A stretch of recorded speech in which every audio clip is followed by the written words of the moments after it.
A very good afternoon to all of you. So today I am going to present black diaphragm intraocular lens in traumatic and congenital aniridia, long-term visual and structural outcome. I don't have any financial disclosure. So intact iris and lens diaphragm is essential for the crucial vision. So combined aniridia and aphakia, these patients have distinct challenges. These patients have, slides are not moving. These patients have a special concern not only for the visual acuity but also for the glare, photophobia and aesthetic issues. It was the landmark study by the Reinhardt and Sundmaker who used the BD-IOL to manage this situation.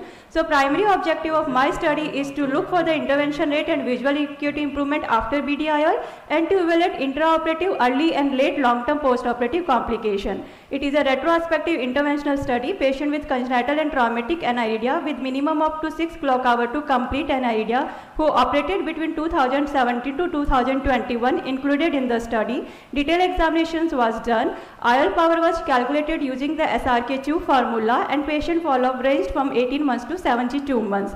I have used QV aniridia IOL care group. The optical diameter is 5.5 and overall diameter is 12.75 mm.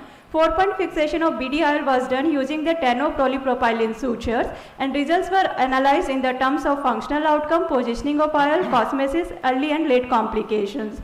Out of the 13 patients, 2 were the female and 11 were the male. The age ranged from minimum 14 years to 76 years. 4 eyes belong to the congenital group and 10 from the traumatic. Out of the traumatic, few patients has retinal detachment, vitreous hemorrhage, endophthalmitis and retained intraocular foreign body at the time of presentation. The successive table will show the pre-operative data for these eyes. Previous ocular insert, surgery before implantation of BD-IOL, iris defect, glaucoma treatment and the lens status. So out of the congenital eyes, none of them had ASIUM before implantation of BD-IOL. 7 eyes in the traumatic group was on the ASIUM before implantation of BD-IOL. Minimum 0 and maximum 4 prior surgical intervention done before implantation of aniridia IOL. Out of the 14 eyes, 4 underwent primary implantation and 10 in the successive surgeries like BD-IOL was implanted. Minimum time lapse was 3 months and maximum was the 20 years. All patients underwent complete PPV except 1 cases in the congenital aniridia group. All the patients showed good visual acuity improvement. The pre-op from 0.53 logMAR to post-op 5.1 and p-value was significant. Even the subgroup analysis has shows minimum 2 and maximum 3 line improvement.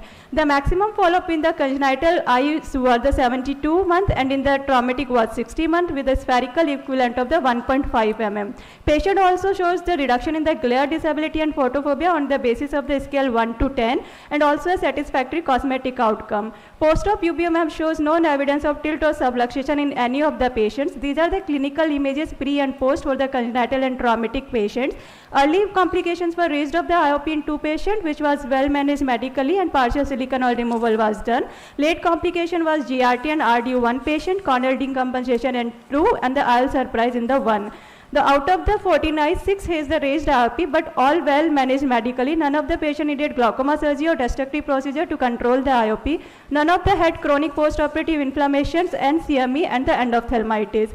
Though we have the options of eyelid surgery, iridoplasty colored contact lenses, but their own pros and cons. Though IOL placement matches spectacle corrected visual acuity, problems of glare, photophobia, cosmetic issue prioritize the surgical method. In our study, majority of the patient has shows good visual improvement with reduction glare and photophobia and good cosmetic outcome.